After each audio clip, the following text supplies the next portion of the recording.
Top stocks ની વિગત જાણીએ સહયોગી નીરજ અને તૃપ્તિ આપણી સાથે જોડાઈ ગયા છે. Good morning again. નીરજ, કયા સ્ટોક્સ રહેશે આજે ફોકસમાં?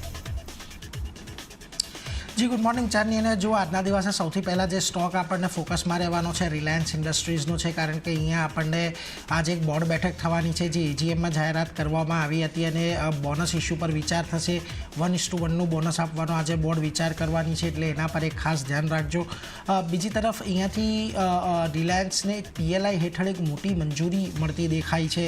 10 ગીગાવોટની બેટરી સ્ટોરેજ ક્ષમતાને અહીંયાથી પીએલઆઈની મંજૂરી મળતી દેખાય છે અને હેવી ઇન્ડસ્ટ્રી મંત્રાલય પાસેથી આ મંજૂરી મળી છે, એટલે આ બંને અહીંયાથી આજના દિવસે એક પોઝિટિવ ટ્રિગર રિલાયન્સ માટે પુરવાર થશે.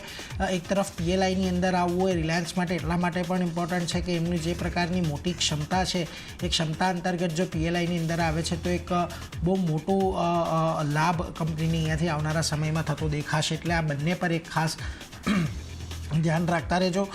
બંને ન્યૂઝ આજે આપણા માટે ઘણા મહત્ત્વના બની રહેવાના છે. આ ઉપરાંત તમને સોના બીએલડબ્લ્યુ પ્રિસિઝન પર ધ્યાન રાખજો. આપણે છેલ્લા ઘણા દિવસથી કહી રહ્યા હતા કે અહીંયા ક્યુઆઈપી આવવાનો છે. આપણા નેટવર્ક દ્વારા એક્સક્લુઝિવ સમાચારો આપવામાં આવ્યા હતા અને ક્યુઆઈપી આખરે તેમણે લોન્ચ કરી દીધો છે. 2400 કરોડ એકત્ર કરવાની કંપનીની યોજના છે અને એના માટેની જે ઇન્ડિકેટિવ પ્રાઇસ છે એ 675થી 700ની રાખવામાં આવી છે અને ક્યુઆઈપી દ્વારા લગભગ 6% હિસ્સો વેચવાનો પ્લાન અહીંયાથી સોના બીએલડબ્લ્યુ પ્રિસિઝન કરી રહ્યું છે, એટલે આજના દિવસે ખાસ ધ્યાન રાખજો. 675-700ની વચ્ચે, એટલે થોડા ઘણા ડિસ્કાઉન્ટ, 25 રૂપિયાના ડિસ્કાઉન્ટ પર અત્યારે આપણને આ ક્યુઆઈપી આવતો દેખાઈ રહ્યો છે, એટલે કયા ભાવે આવે છે એના પર એક ધ્યાન રાખજો. આજના દિવસે સ્ટોકમાં તમને આ સમાચારને લઈને થોડુંક દબાણ આવતું જોવા મળી શકે છે. બીજી તરફ જીઆઈસીઆરઈ ગઈકાલે નોન રિટેલ માટે ઓએફએસ ખુલ્યો હતો. આજે રિટેલ માટેનો ઓએફએસ ખુલી ગયો છે અને ગઈકાલનો જે નોન રિટેલ માટેનો ઓએફએસ હતો એ લગભગ 1.08 ગણો, એટલે કે ઓલમોસ્ટ 1 ગણોથી થોડો વધારે અહીંયાથી આપણને ભરાતો દેખાયો છે. હવે અહીંયાથી સરકારે નવો ગ્રીન શૂ ઓપ્શન જે રાખ્યો હતો એ પણ ઓપન કરવા માટેનો વિચાર કર્યો છે જીઆઈસીઆરઈ માટે, એટલે એના પર એક ધ્યાન રાખજો. ઇન્ડિકેટિવ પ્રાઇસ 395ની છે, એટલે જો કોઈક નોન રિટેલ રોકાણકારો આજે આમાં પૈસા લગાવવા માંગતા હોય તો આજનો દિવસ એમના માટે આ ઓએફએસ ખુલ્લો રહેશે. બીજી તરફ પીએનબી હાઉસિંગ ફાઇનાન્સ પર ખાસ નજર રાખજો. કંપની આ ફંડ એકત્ર કરવા પર વિચાર કરી રહી છે અને 9 સપ્ટેમ્બરે આ માટે બોર્ડ બેઠક યોજાવાની છે અને બોર્ડ બેઠકમાં એનસીડી દ્વારા લગભગ 2500 કરોડથી વધુનું ફંડ તેઓ એકત્ર કરવા માટે અહીંયાથી જઈ રહ્યા છે, એટલે એના પર એક ખાસ ફોકસ હવે એટલા માટે પણ અહીંયાથી ધ્યાન રાખવા જેવું છે, કારણ કે જો એક તરફ અહીંયા જે બેન્કો છે એમને પણ ડિપોઝિટ મળવાની અંદર થોડીક તકલીફ થઈ રહી છે. એવા અરસાની અંદર હવે માત્ર એક બોન્ડ માર્કેટ એવો રસ્તો બની રહે છે કે જ્યાંથી તેઓ ફંડ રેઝ કરી શકે છે, બેંક, એનબીએફસીસ બધા જ, અને એમાં અહીંયાથી 25 કરોડથી વધુનું ફંડ અહીંયા ડિબેન્ચર દ્વારા ભેગું કરવા માટે તેઓ વિચાર કરી રહ્યા છે, એટલે એના પર એક ધ્યાન રાખજો.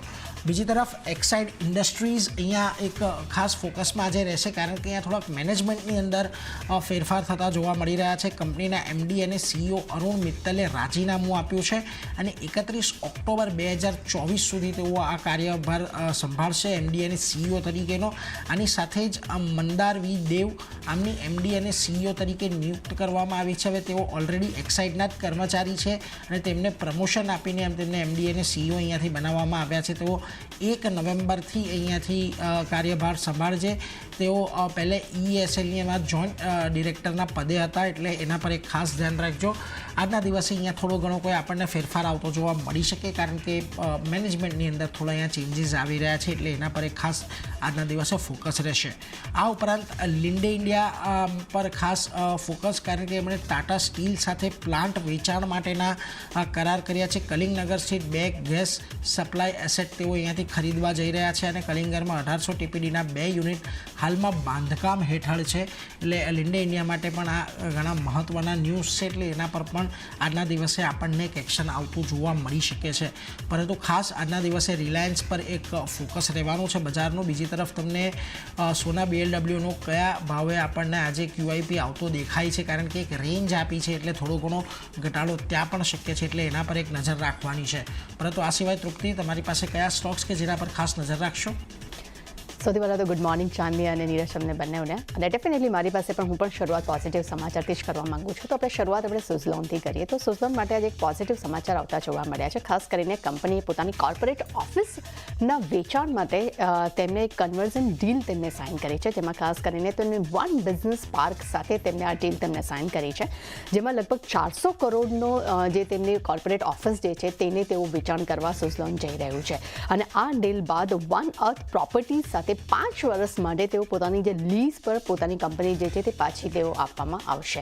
એટલે એક પોઝિટિવ સમાચાર કહી શકાય કે એક ડેફિનેટલી આજે આ કાઉન્ટર પર આપણી નજર રાખવાની રહેશે. ત્યારબાદ નજર કરી લઈએ આપણે કલ્પતરુ પાવર માટે. અહીંયા પણ આપણને એક પોઝિટિવ સમાચાર મળતા જોવા મળી રહ્યા છે. કંપનીને મંજૂરી મળી છે. ખાસ કરીને કંપનીને પોતાના બ્રાઝિલ યુનિટને તેમને જે લોન આપી છે તેના કન્વર્ઝન માટે તેમને એક મંજૂરી મળી છે. અને જેમાં ખાસ કરીને ઇક્વિટી શેર BRL 2.10 પ્રતિ શેર પર તેમને સબસ્ક્રાઇબ કરવામાં પણ કંપની કરશે. એટલે એક પોઝિટિવ સમાચાર અહીંયા પણ જોવા મળી રહ્યા છે કે બ્રાઝિલ માટે તેમને જે લોન કરી છે તેને લોનના કન્વર્ઝન માટે જે મંજૂરી મળી છે એટલે આ કાઉન્ટર પણ આપણા ફોકસમાં રહેશે. અને ગઈકાલે પણ જોયું કે આ કાઉન્ટરમાં સારી એવી આપણને એક બાઇંગ જોવા મળી હતી. ત્યારબાદ નજર કરી લઈએ વેદાંતા માટે. તો વેદાંતા માટે પણ એક પોઝિટિવ સમાચાર આવતા જોવા મળી રહ્યા છે. ઇકરાએ એમના રેટિંગ્સ અપગ્રેડ કર્યા છે. તેમને લોંગ ટર્મ્સ માટેના રેટિંગ જે છે તેમને AA- થી તેમને AA કરી નાખ્યા છે. એટલે કે અહીંયા પણ એમ કહી શકાય કે ઇકરા તરફથી બ્રોકરેજ હાઉસ તરફથી એક પોઝિટિવ વ્યૂ અહીંયા આપણને જોવા મળી રહ્યો છે. સેન્ચુરી ટેક્સટાઇલ પર નજર કરીએ. અહીંયા તેમને કોર્પોરેટ ગેરંટી આપવાની વાત કરી છે. અને ખાસ કરીને હિન્ડાલ્કોને તેઓ 400 કરોડ સુધીની તેઓ કોર્પોરેટ ગેરંટી આપવા જઈ રહ્યા છે કે થાણીમાં તેમની જે જમીન છે જમીનને ખરીદવા માટે કંપની જે છે તેને હિન્ડાલ્કોને તેઓ કોર્પોરેટ એક ગેરંટી આપશે. એટલે અહીંયા પણ આ કાઉન્ટર જે છે તે આપણા ફોકસમાં જોવા મળી શકે છે. ત્યારબાદ રેમન્ડ પર નજર કરીએ. ઘણા સમયથી આપણે જોઈ રહ્યા છે કે રેમન્ડ એક ફોકસમાં છે કે તેઓ પોતાની જે તેમની ડીમર્જર કંપની છે તેનું લિસ્ટિંગ કરવાની વાત ચાલી રહી હતી. અને હવે આજે તેનું લિસ્ટિંગ છે અને કંપનીનું નામ છે રેમન્ડ લાઇફસ્ટાઇલ. અને કંપની જે છે તે રેમન્ડથી ડીમર્જર થઈ ગઈ છે અને આજે તેનું લિસ્ટિંગ છે. એટલે આજે આ લિસ્ટિંગ પર પણ ખાસ ફોકસ રહેશે અને રેમન્ડનું કાઉન્ટર પણ આજે આપણા ફોકસમાં જોવા મળી શકે છે. ત્યારબાદ નજર કરી લઈએ માસ્ટેક પર. આપણે જોયું કે ગઈકાલે માસ્ટેકમાં ઘણી બધી બ્લોક ડીલ્સ થઈ હતી અને એના ફંડ એક્શન પર નજર કરવાની રહેશે. ખાસ કરીને યુરોપ પેસિફિક ગ્રોથ ફંડ છે તેમને 17.20 લાખ શેર્સ તેમને વેચ્યા છે. પરંતુ સામે ICICI pro mutual funday 5 lakh shares ખરીદ્યા છે. અને ગિસોલ માસ્ટર ફંડ્સ કંપની જે છે તેમને પણ 2.27 લાખ શેર્સ અહીંયા ખરીદ્યા છે. એટલે એમ કહી શકાય કે મોટું એક ફંડ એક્શન આપણને જોવા મળ્યું હતું. ગઈકાલે આ કાઉન્ટરમાં આપણને સારા એવા દબાણ સાથે કાઉન્ટર બંધ થતું જોવા મળ્યું હતું. પરંતુ આજે એક સારી એવી ફંડ એક્શન જોવા મળી છે તો આજે આ કાઉન્ટર રડારમાં રહેશે. અને ત્યારબાદ નજર કરી લઈએ આપણે ઇકોઝ પર. રિસન્ટલી આ કંપની જે છે તે આપણને લિસ્ટ થતા જોવા મળી હતી અને કંપનીમાં સારું એક ફંડ એક્શન જોવા મળ્યું છે. અહીંયા સિલેક્ટેડ કંપનીઓ અહીંયા તેમને ખરીદી કરી છે. જેમાં ખાસ કરીને નુમોરા ઇન્ડિયાએ 22.8 લાખ શેર ખરીદ્યા છે. ત્યાં જ મેથિવ્સ ઇન્ડિયાએ પણ 14.5 લાખ શેર્સમાં ખરીદી કરી છે. અને પ્લુટો વેલ્થ મેનેજમેન્ટે પણ 10.7 લાખ શેર્સની ખરીદી કરી છે. એટલે આ કાઉન્ટર્સ પર આપણા ફોકસમાં રહેશે. એટલે ચાંદની, મેં અને નીરજે ઘણા બધા શેર્સ વિશે તમને ડિસ્કશન કર્યું છે જેમાં ખાસ કરીને રિલાયન્સ આજે આપણા ફોકસમાં જોવા મળી શકે છે. જી, તો આ બધા